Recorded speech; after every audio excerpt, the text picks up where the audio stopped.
વડોદરાની મુખ્ય canal BBC કેનાલના સ્લેબમાં ગાબડું પડ્યું છે। 15 થી 20 ફૂટનું મોટું ગાબડું પડતા તંત્રની પોલ ખુલી ગઈ છે। ગાબડાના કારણે આસપાસના ખેતરમાં પાણી ભરાઈ શકે છે। તંત્ર દ્વારા 1 મહિના પહેલા જ કરવામાં આવ્યું હતું સમારકામ।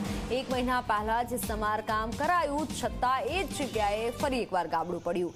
અગાઉ ચોંકાવી ગામે કેનાલમાં ગાબડું પડતા 200 ખેતરોમાં પાણી ભરાઈ ગયા હતા। કેનાલમાં ગાબડું પડતા ખેતરોમાં જે પાણી ભરાયા હતા ખેડૂતોએ સમારકામ કરવાની પણ માંગ કરી હતી, પરંતુ હવે ફરી એકવાર જે ઘટના બની છે ત્યારે હવે તંત્ર આ ગાબડાનું સમારકામ ક્યારે કરે છે તે જોવું રહ્યું। પહેલા મહિના પહેલા રિપેરિંગ થયેલું પણ એ તૂટી ગયેલું છે। પહેલા ચોકારે બી આવું થયેલું છે। હું ખેડૂત છું।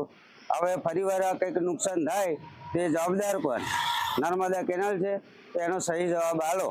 ક્યારે બનાવ્યું હતું આ સમારકામ? અરે 1 મહિનો થઈ ગયો, 1-1.5 મહિનો થઈ ગયો અને ફરી તૂટી ગયું। શું માંગ છે તમારી? અમારી માંગ ખેડૂતો હવે ખેતરમાં પાણી ઘૂસી જાય તો શું કરવાનું? આ લકડી કોઈ કેલાન બહુ મોટું ગાબડું પડી ગયું છે। કેટલા ટાઈમથી આ લોકો રિપેર કરે છે, પાછું એનું એક ગાબડું પડી જાય છે। અધિકારીઓને જણાવવાનું કે હવે આવીને ફરીવાર રિપેર કરે, વ્યવસ્થિત કરે, નહીં તો ચોકારી જેવી હાલત થશે અહીંયા। તો અમારે ખેડૂતોને શું લેવાનું પછી? શું માંગ છે તમારી? અમારી માંગ એ જ છે કે વિરાર આ લોકો રિપેર કરે। વડોદરા જિલ્લામાંથી પસાર થતી વડોદરા બ્રાન્ચ કેનાલમાં મસ્ત મોટું ગાબડું પડ્યું છે। ખાસ કરીને વાત કરીએ તો લકડી કુઈ કેનાલ પાસે ક્યાંક જોવા જઈએ તો હું આપને સીધા જ દ્રશ્યો બતાવવાનો પ્રયત્ન કરીશ। આપ દ્રશ્યો જોઈ અને અંદાજો લગાવી શકો છો કે આ મસ્ત મોટું જે ગાબડું છે જેનું સમારકામ અગાઉ છે તે કરવામાં આવ્યું હતું, પરંતુ ક્યાંક ને ક્યાંક યોગ્ય સમારકામ ન કર્યું હોવાના કારણે આ પરિસ્થિતિનું નિર્માણ થવા પામ્યું છે।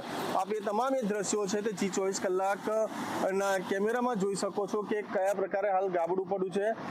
15 થી 20 ફૂટ લાંબુ છે ત્યાં ગાબડું પડ્યું છે। ક્યાંક ને ક્યાંક સ્લેબ છે તે ધારાશાયી થઈ જવા પામ્યો છે। કેનાલની માટી પણ બહાર આવી ચૂકી છે, પરંતુ ક્યાંક ને ક્યાંક પાણી પણ પૂર ઝડપે જઈ રહ્યું છે। પરંતુ જો કદાચ કોઈ પણ પ્રકારે છે ત્યાં જો માટી ધોવાઈ જાય તો તેના કારણે ક્યાંક ને ક્યાંક મસ્ત મોટું ગાબડું પડે અને અનેક વિસ્તારોમાં છે ત્યાં કેનાલનું પાણી ફરી વળે તે પ્રકારની હાલ સ્થિતિ જોવા મળી રહી છે। પરંતુ ક્યાંક ને ક્યાંક નર્મદા નિગમના અધિકારીઓ છે તે ઘોર નિંદ્રામાં જોવા મળી રહ્યા છે। ચોક્કસથી વડોદરા જિલ્લામાંથી આ પસાર થાય છે કેનાલ, જેની અંદરથી અનેક વિસ્તારો છે, અનેક વિસ્તારોમાં આવેલી નાની કેનાલોમાં પણ આ જ પાણી છે તે છોડવામાં આવતું હોય છે। ત્યાં મોટી કેનાલમાં છે ત્યાં ગાબડું આપ જોઈ શકો છો શું સ્થિતિનું નિર્માણ થવા પામ્યું છે। ક્યાંક ને ક્યાંક જોઈ શકાય છે કે હાલ તમામ પ્રકારે 230 ફૂટ ક્યાંક ને ક્યાંક પાણી જઈ રહ્યું છે। જે ગાબડામાં પણ પાણી હાલ છે ઘૂસે તેવી પ્રકારની સ્થિતિ જોવા મળી રહી છે, પરંતુ ક્યાંક ને ક્યાંક નર્મદા નિગમ છે નર્મદા નિગમ ઊંઘતું હોય તે પ્રકારે સ્થિતિ જોવા મળી રહી છે। અગાઉ જ પાદરા તાલુકાના ચોકારી ગામે છે ત્યાં જ પ્રકારનું મસ્ત મોટું ગાબડું પડ્યું હતું। ત્યારબાદ કેનાલનું જે પાણી છે તે સમગ્ર ગામમાં ફરી વળ્યું હતું।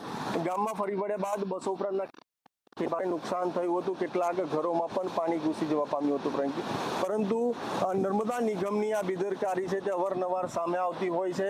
તાલુકામાં કેનાલોમાં અનેક પ્રકારે છે તે ગાબડા પડતા હોય ત્યારે ફરી એક વખત આ સ્થિતિ જોવા મળી રહી છે। એટલે ચોક્કસ પ્રમાણે કહી શકાય કે હાલ જે સ્થિતિનું નિર્માણ થવા પામ્યું છે ક્યાંક ને ક્યાંક આવનાર દિવસોમાં જો આ સ્લેબ જે ધારાશાયી થયો છે અને જો માટીનું ધોવાણ થાય તો મસ્ત મોટું ગાબડું છે તે પડી શકે, લોકોના ખેતરોમાં પાણી જઈ શકે તે પ્રકારે ખેડૂતોને હાલ ભીતિ જોવા મળી રહી છે। પરંતુ ચોક્કસથી જે સ્થિતિ જોવા મળી રહી છે એટલે કે પાદરા તાલુકાના લકડી કુઈ પાસે છે તે આ ગાબડાને લઈને ક્યાંક ને ક્યાંક જો આવનાર દિવસોની અંદર જો કદાચ ગાબડું પડે છે તો અનેક ખેતરો સાથે અનેક ગામોમાં પાણી ઘૂસે તે પ્રકારની સ્થિતિ જોવા મળી રહી છે।